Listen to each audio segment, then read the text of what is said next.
Hi all, welcome to TNPSC study block. இந்த வீடியோவில் என்ன பார்க்க போகிறேன்னா 30 டேஸ் சேலஞ்சோட டே 2 வாங்க பார்ப்போம். நான் எப்படி ஜிகே ஈஸியாக கம்ப்ளீட் பண்ணுறேன், ப்ளஸ் டைம் மேனேஜ்மெண்ட் எப்படி நான் ஃபாலோ பண்ணுறேன்ற வாங்க இந்த வீடியோவில் பார்ப்போம். எனக்கு தமிழ் சிலபஸ் கம்ப்ளீட் பண்ணுறதுக்கு பெரிய டாஸ்க் என்னென்னா திருக்குறள் படிக்கணும், ப்ளஸ் இந்த சொல் பொருள் 6th-லேருந்து 12th வரைக்கும் old book new book plus பிரித்தெழுது சேர்த்தெழுது இது கம்ப்ளீட் பண்ணிட்டேனாவே எனக்கு தமிழ் சிலபஸ் கம்ப்ளீட் பண்ண மாதிரி. அதனால தான் டெய்லி முடிஞ்ச அளவுக்கு சொல் பொருள் படிக்கிறேன். இதுவும் மறந்து தான் போகுது, இருந்தாலும் சரி படிச்சுட்ருப்போம், எக்ஸாமுக்குன்னு இவ்வளோ டேஸ் இருக்குல்ல, படிச்சுட்டே இருந்தோன்னா கரெக்டாக ஞாபகம் இருக்கும் அப்படின்னு சொல்லிட்டு படிச்சுட்ருக்கேன். இந்த பிடிஎஃப் உங்களுக்கு வேணும்னா கமெண்ட் பண்ணுங்கள், இல்லைன்னா டெலகிராமில் ஷேர் பண்ணியிருக்கேன், வேணுன்றவங்க யூஸ் பண்ணிக்கோங்க.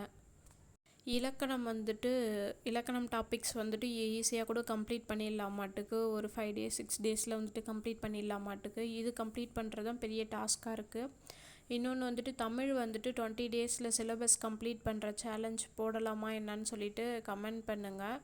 ஆல்ரெடி நம்ம சேனலில் சொல் பொருள் போட்டுட்ருந்தேன் அந்த மாதிரி கண்டென்ட்டு, இப்போ போடுறதில்ல. அந்த மாதிரி வீடியோ வேணுனாலும் கமெண்ட் பண்ணுங்கள், மறுபடியும் ஸ்டார்ட் பண்ணிடலாம். அந்த மாதிரி நீங்கள் தமிழ் சிலபஸ் கம்ப்ளீட் பண்ணிட்டீங்களா, இல்லை இப்போ தான் பண்ண போகிறீங்களான்றதை கமெண்ட் பண்ணுங்கள். நான் இப்போ தான் படிச்சுட்ருக்கேன் தமிழ் சிலபஸ் இலக்கண டாபிக்ஸில் டாபிக் வைஸ் படிச்சுட்ருக்கேன். அறநூல்கள் தொடர்பான செய்தி நம்ம டெலகிராம் சேனல்லே அந்த பிடிஎஃப் ஷேர் பண்ணியிருக்கேன், அது வேணுனாலும் நீங்கள் யூஸ் பண்ணிக்கோங்க. ஒன்லைனர் மாதிரி கண்டென்ட் இருக்கும், கையில் எழுதின நோட்ஸ் தான், வேணால் ஈஸியாக இருக்கும். ஏன்னா அதுவும் ஃபாலோ பண்ணுறீங்கன்னா ஃபாலோ பண்ணுங்கள். டே 2 இன்றைக்கி சிலபஸ் என்னன்னு சொல்லிட்டு நான் போஸ்ட்டு போட்டிருப்பேன். அதில் 4 லெசன் தான் கம்ப்ளீட் பண்ண முடிஞ்சுது, மீதி லெசன் கம்ப்ளீட் பண்ண முடியல. தமிழில் சொல் பொருள் 7th போட்டிருந்தேன், 7th படித்தாச்சு. திருக்குறள் 3 அதிகாரம் போட்டிருந்தேன், அதுவும் முடிச்சேன். காம்பவுண்ட் இன்ட்ரெஸ்ட்டு தான் இப்போ தான் போடணும், வீடியோ எடுத்துகிட்டு டவுன்லோட் ஆகிற டைமில் மேக்ஸ் போட்டு பார்த்துடலாம் அப்படின்னு சொல்லிட்டு வீடியோ எடுத்துகிட்ருக்கேன் நான். ஜிகே டாபிக்ஸ் பேலன்ஸ் இருக்கிறது டே 3 கன்வெர்ட் பண்ணிப்பேன். ஏன்னா படிக்க முடியும் அப்படின்னு சொல்லிட்டு தான் போட்டேன். ஏன்னா ரிவிஷன் பண்ணுறதே புதுசாக படிக்கிற மாதிரி எனக்கு ஃபீல் ஆகுது, எல்லாமே மறக்குது, என்ன பண்ணுறதுன்னு தெரியல எக்ஸாமுக்கு. சரி படிப்போம், ஞாபகம் இருக்கிற அளவுக்கு இருக்கட்டும் அப்படின்னு சொல்லிட்டு தான் படிச்சிட்ருக்கேன்.